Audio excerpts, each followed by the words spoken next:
Assalamualaikum warahmatullahi wabarakatuh. Perkenalkan nama saya Bagas Muhaddar dengan NIM 243640003.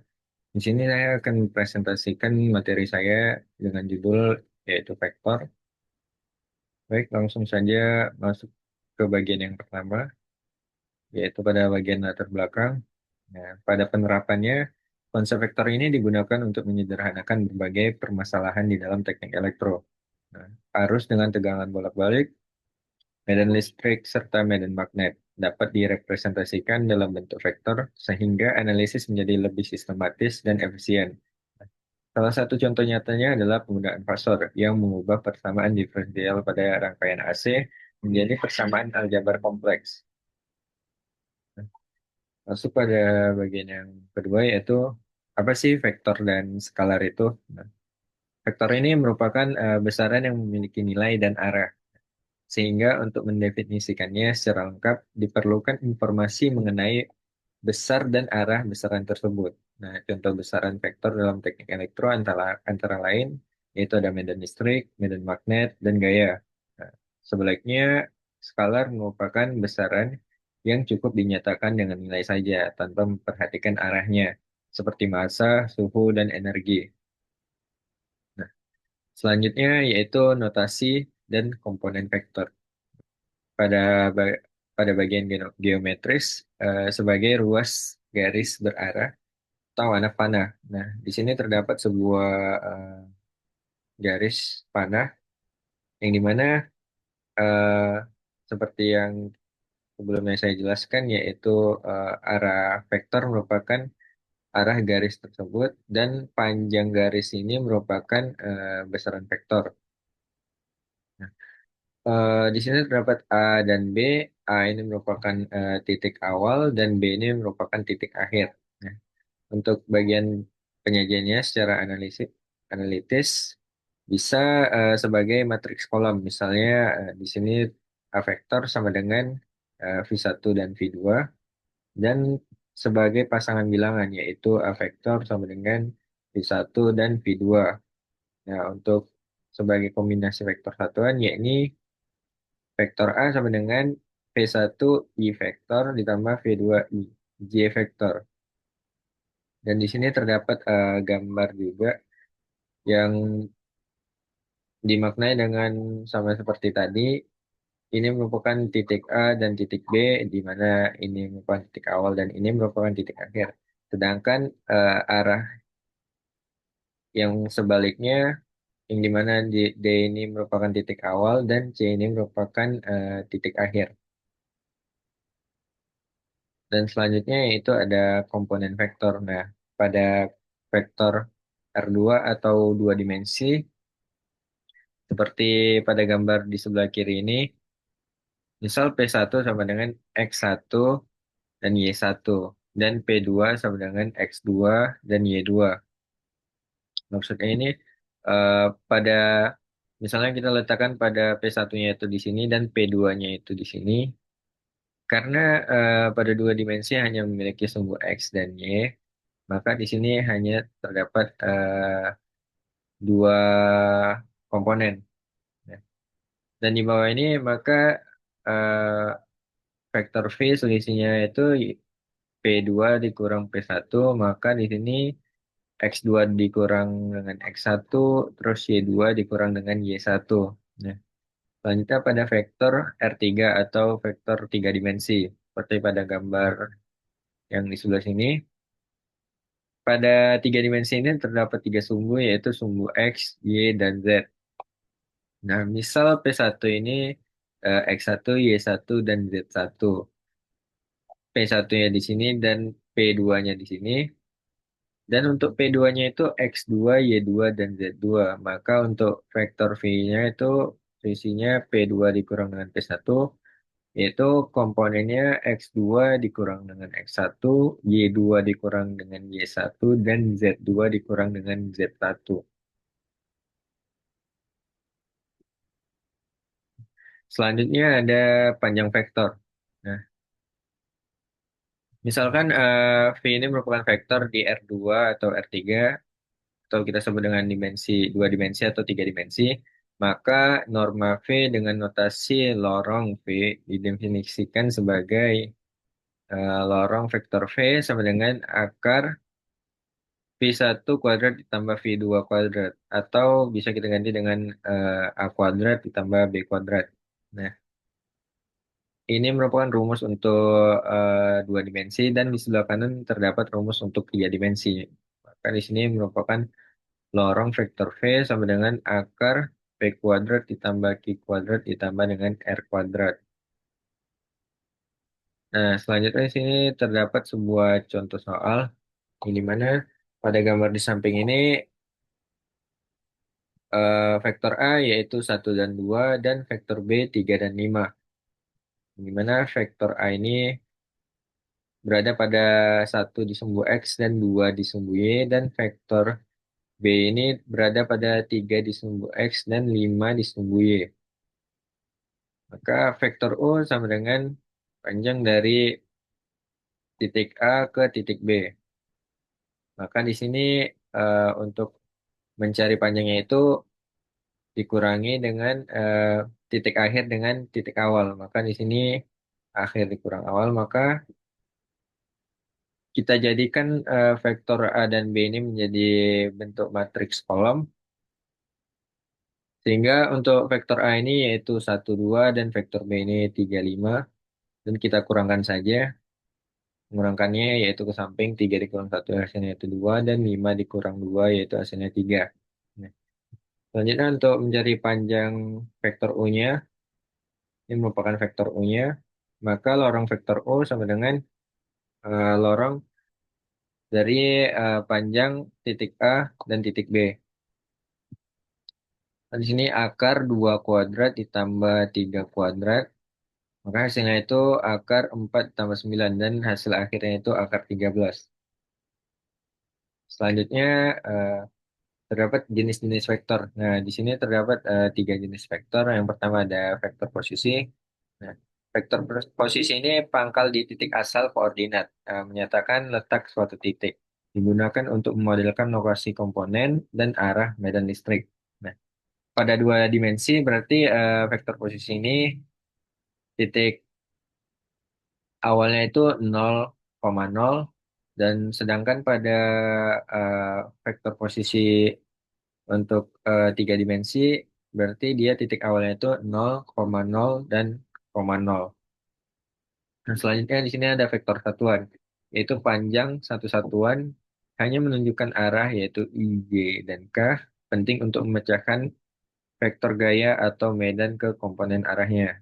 Selanjutnya ada vektor nol, di mana ini panjangnya itu nol tanpa arah tertentu. Yang dimaksud ini berarti vektor tersebut tidak memiliki arah. Berperan sebagai elemen identitas juga pada penjumlahan dan menggambarkan kondisi setimbang. Selanjutnya di sini terdapat operasi vektor, yaitu yang pertama ada operasi penjumlahan, yang dimana di sini rumusnya vektor O ditambah vektor V sama dengan U1 ditambah V1, U2 ditambah V2. Nah, jika di sini kita beri sebuah angka, jika vektor U-nya ini,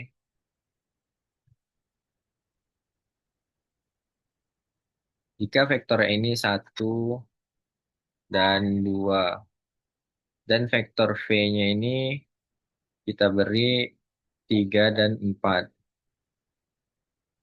Nah, maka di sini untuk bagian U1-nya ini dan V1-nya merupakan 1 dan 3. Sedangkan untuk U2 dan V2-nya itu 2 dan 4. Maka bisa kita letakkan di sini seperti ini.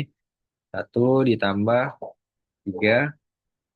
Dan di sini koma U2-nya itu ya ini 2. Berarti 2 ditambah dengan 4.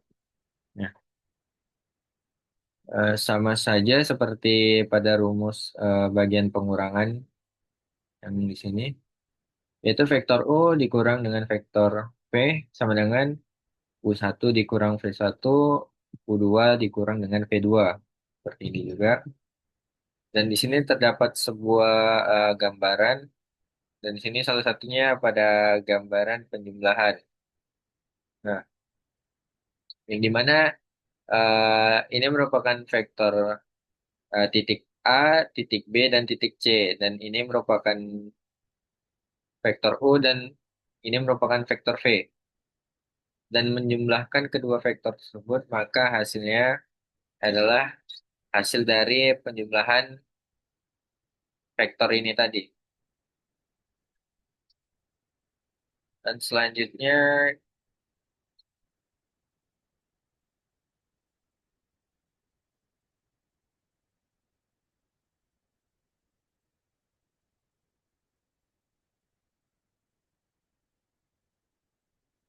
selanjutnya kita masuk ke bagian contoh soal. Nah, ini sama seperti tadi. Untuk contoh soal penjumlahan yaitu vektor A yaitu 3 dan 4 dan vektor B yaitu 5 dan min 2. Yang tentukan hasil dari vektor A ditambah vektor B. Maka di sini tinggal kita masukkan saja yaitu vektor A-nya itu 3 dan vektor B-nya itu bagian pertamanya itu 5 dan vektor A bagian keduanya itu yaitu 4 dan vektor B bagian kedua atau bagian B yang ini yaitu min 2. Maka hasilnya 8 dan 2. Dan untuk pengurangan sama saja seperti contoh yang sudah saya berikan tadi. Di sini tinggal kita masukkan saja ke dalam rumus yang tadi. Maka di sini didapatkan 7 dikurang 2 dan min 3 dikurang 4. Maka hasilnya itu 5 dan min 7. Nah, selanjutnya perkalian vektor dengan skalar. Nah, untuk mengubah besar vektor jika K adalah skalar. Di mana K ini merupakan nilai dan di sebelahnya ini merupakan vektor. Maka di sini rumusnya K dikali dengan vektor U sama dengan K dikali dengan U1 dan K dikali dengan U2. Arah tetap sama jika K besar dari nol dan berlawanan jika K kecil dari nol. Nah, di sini terdapat sebuah gambaran dan di sini merupakan vektor A yang sebelum dikalikan dengan skalar dan di sini terdapat sebuah vektor A yang tadi setelah dikalikan dengan skalar. Hasilnya dua kali lipat dari panjang vektor pada awalnya. Nah, selanjutnya masuk ke bagian perkalian dua vektor. Nah, yang pertama itu ada perkalian titik atau dot product seperti ini, yaitu rumusnya itu vektor U dot vektor V sama dengan lorong vektor U dikali dengan lorong vektor V dikali dengan cos theta.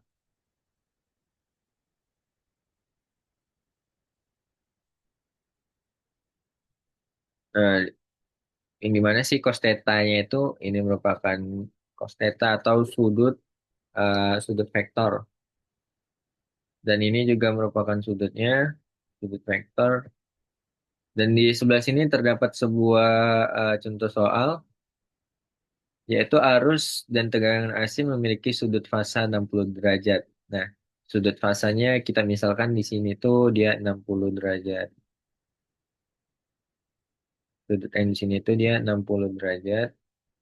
Nah, dan lorong vektor V-nya itu 220 volt dan lorong arus vektornya itu 5 ampere. Nah, tentukan daya aktif menggunakan dot product. Nah, perlu diketahui untuk mencari daya aktif itu rumusnya itu P sama dengan V dikali I. Namun di sini kita menggunakan sebagai vektor, maka P ini disimbolkan sebagai daya aktifnya. Maka di sini P sama dengan vektor V dikali dengan vektor I sama dengan lorong vektor V dikali dengan lorong vektor I dikali dengan cos theta. Kita masukkan saja rumus yang tadi, di mana V-nya itu 220 dikali dengan 5 dikali dengan cos 60. Nah, cos ini merupakan sudut fasanya yang tadi. Nah, cos 60 derajat ini yaitu 0,5. Maka hasil perkalian dari 220 dikali 5 itu yaitu 1100 dikali 0,5. Hasilnya itu 550 watt. Nah, selanjutnya di sini terdapat contoh soal proyeksi ortogonal. Dan di sini tentukan proyeksi ortogonal vektor U terhadap vektor V. Dan tentukan komponen vektor U yang ortogonal terhadap vektor V. Nah, dan diketahui di sini diberikan dua buah vektor pada ruang R3 atau tiga dimensi, yaitu vektor U-nya itu 2, min 1, dan 3, dan vektor V-nya itu 1, 2, dan 2. Dan ditanya di sini yaitu yang pertama yaitu proyeksi ortogonal vektor U terhadap vektor V, dan yang kedua itu komponen vektor U yang ortogonal terhadap vektor V. Nah, untuk penyelesaiannya itu kita menggunakan rumus proyeksi ortogonal, yang dimana karena di sini tadi eh, proyeksi ortogonal vektor U terhadap vektor V, maka di sini dia vektor U dot vektor V. Dan di bawahnya ini per lorong vektor V kuadrat dikali dengan vektor V. Nah, jika di sini tadi proyeksi ortogonal vektor V terhadap vektor U, maka di sini kita ubah, maka dia menjadi vektor V dot vektor U, dan di sini menjadi yang di bawahnya ini menjadi lorong vektor V kuadrat dikali dengan vektor U. Nah, di sini kita masukkan saja eh, nilai-nilai vektor yang tadi. 2 dikali dengan 1 dan ditambah min 1 dikali dengan 2 dan ditambah 3 dikali dengan 2. Maka didapatkan hasilnya di sini 2 dikurang 2 ditambah 6. Hasil akhirnya itu 6. Dan selanjutnya kita kuadratkan untuk bagian yang bawah ini.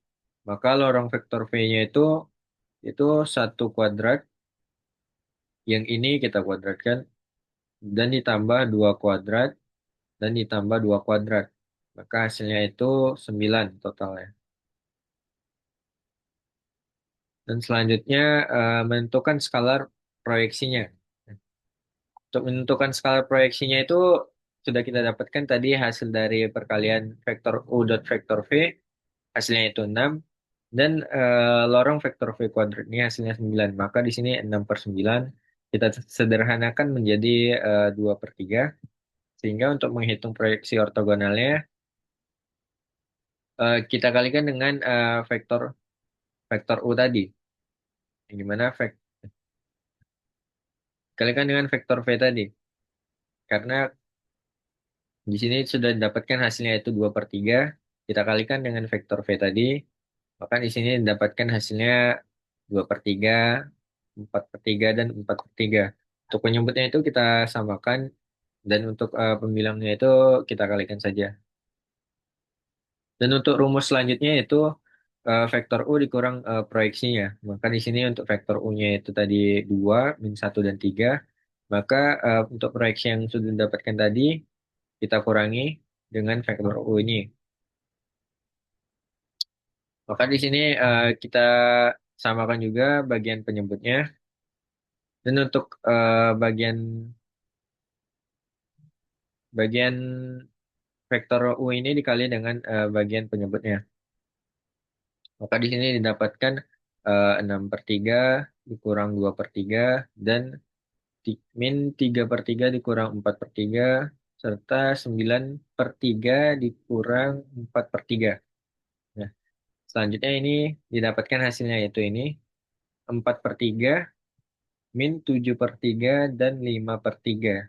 Nah, proyeksi ortogonal vektor U terhadap vektor V-nya itu adalah 2 per 3, 4 per 3, dan 4 per 3. Sedangkan untuk komponen vektor U yang ortogonal terhadap vektor V, maka hasilnya itu yang ini tadi, 4 per 3, min 7 per 3, dan 5 per 3.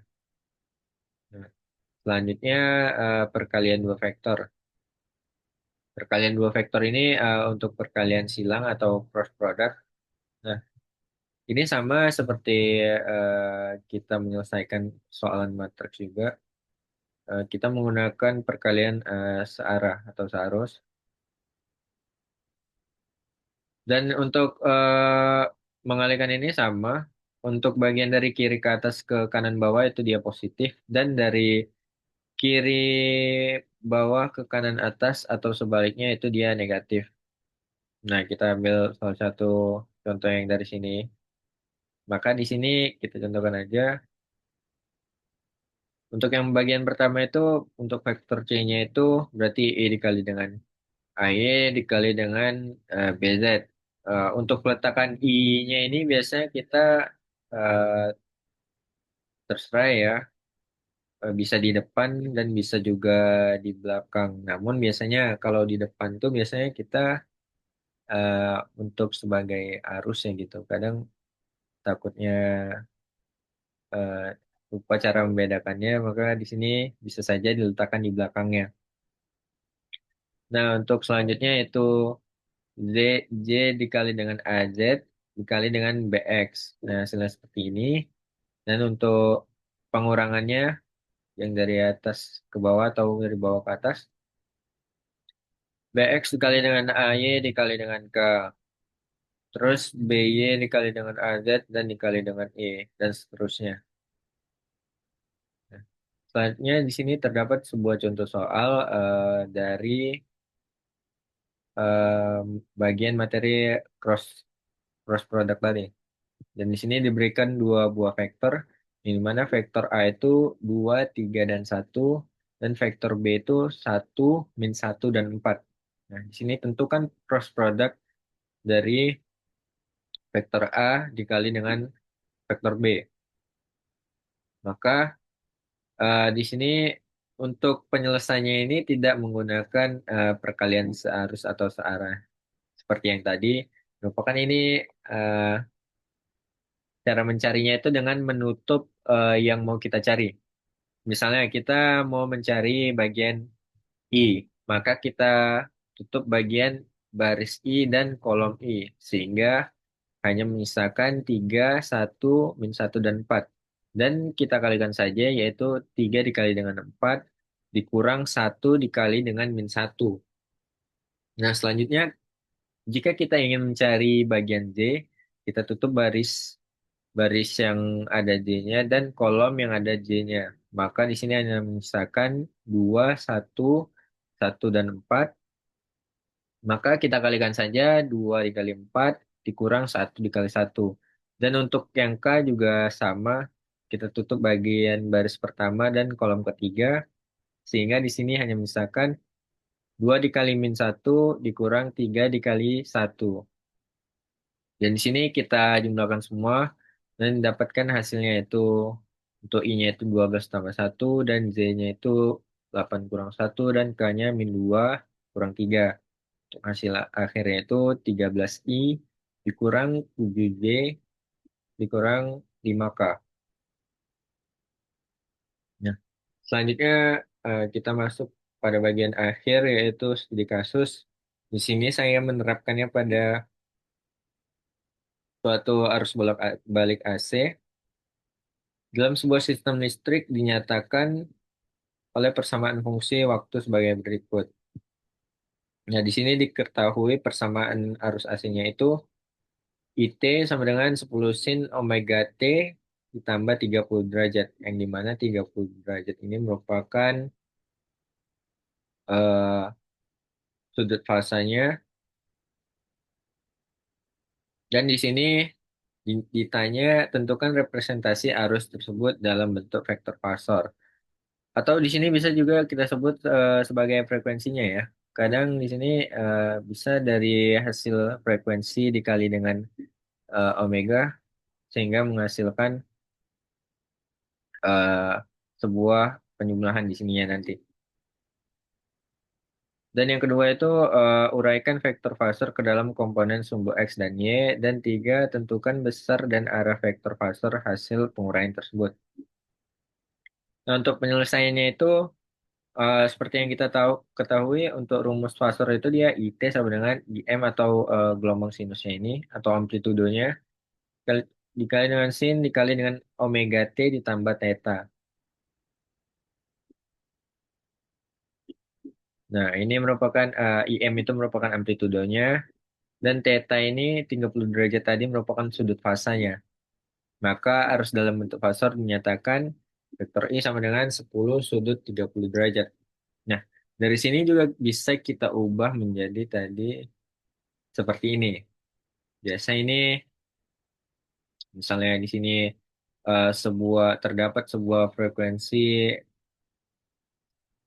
berapa ya? Frekuensinya 60 Hz, maka dikalikan dengan omega omeganya ini. Omeganya ini biasanya penerapannya 337 377 radian ya. Nah, yang kedua itu menguraikan fasor ke dalam komponen sumbu X dan Y dengan ubah ke bentuk komponen vektor kartesius. Nah, di sini untuk vektor IXY-nya itu 10 dikali dengan cos 30 derajat ditambah sin 30J. Maka untuk cos 30 derajat itu adalah 0,866 dan dari sin 30 derajat itu 0,5. Maka di sini tinggal kita kalikan saja 10 dikali dengan 0,866 dan 10 dikali dengan 0,5. Maka di sini dapatkan hasilnya itu 8,66 ditambah 5J. Di mana 8,66 ini merupakan bilangan realnya yang nanti kita letak pada bagian sumbu X dan 5J ini merupakan bilangan imajiner ya yang merupakan pada bagian sumbu Y nanti. Dan yang ketiga itu menentukan besar dan arah vektor fasor. Nah, di sini menggunakan ini untuk memverifikasi apakah hasil yang kita cari pada bagian kedua tadi sama hasilnya dengan pada soal tadi. Nah, di sini kita memverifikasinya dengan lorong vektor I sama seperti rumus eh, panjang vektor tadi, itu kita kuadratkan. Sini saya mengganti lambangnya sesuai dengan tadi yaitu IX dan IY. Maka di sini akar IX kuadrat ditambah IY kuadrat. Selanjutnya itu kita masukkan nilai yang tadi kita kuadratkan dan hasilnya itu 10 ampere.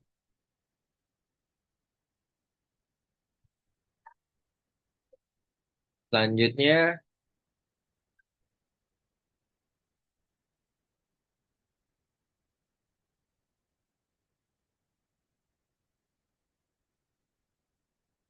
selanjutnya arah sudut fasa.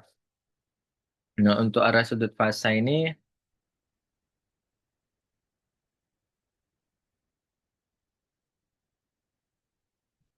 untuk arah sudut fasa ini menggunakan rumus theta sama dengan tan min 1 IY per IX. Kenapa IY di atas dan IX-nya di bawah? Karena kita menggunakan tan min 1 atau art arcsan apa sih namanya? Ini kan sama aja dengan tan ini kan sama aja dengan tan min 1 ini kan sama saja dengan arctan. Nah, untuk ketika kita menggunakan tan min 1, maka yang di atas itu merupakan bagian B dan yang di bawah itu merupakan bagian A. Kita anggap saja dulu Y dan IX ini merupakan B dan A.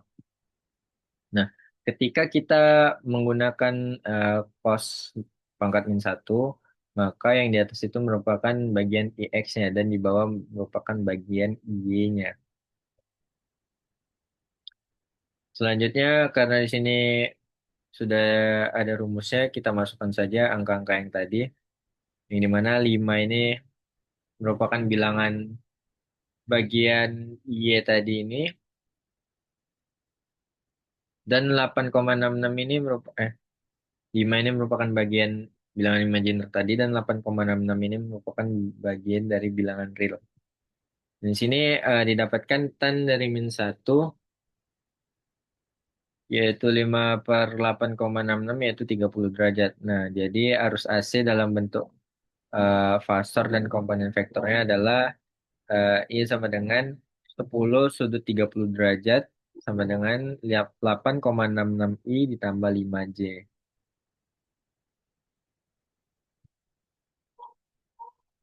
Nah, di sini saya membuat gambaran penerapan dari soal tersebut. Saya terapkan pada sebuah website GeoGebra. Di sini kita bisa membuat gambaran vektor suka hati kita. Dan di sini terdapat tools juga untuk membuat titik-titik poin ini dan garis vektor ini serta sudutnya juga. Dan di sini juga bisa kita menentukan berapa titik poin ini di berapa dia harus berhenti atau diletakkan di mana melalui algebra ini. Di sini bisa kita setting seperti kalkulator juga. Bisa kita menyesuaikan angkanya berapa di mana titik titik tersebut bakalan berada gitu. Nah, ini saya hanya men-screenshotnya, maka hasilnya di sini seperti ini, yaitu ini merupakan vektor V-nya tadi,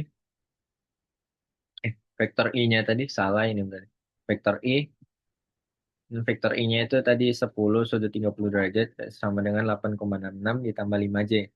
Dan untuk eh, bagian bilangan realnya tadi 8,66 dan untuk bagian imajinernya tadi yaitu 5 di sini ya. Dan untuk sudutnya itu tadi 30 derajat. Gambar ini ini adalah gambaran dari hasil yang soal yang tadi ya. Sehingga kita bisa melihat gambarannya tanpa perlu menghayal-hayal gitu. Bagaimana sih bentukan dari vektor dari soal tersebut gitu. Nah, selanjutnya yaitu bagian akhirnya kesimpulan.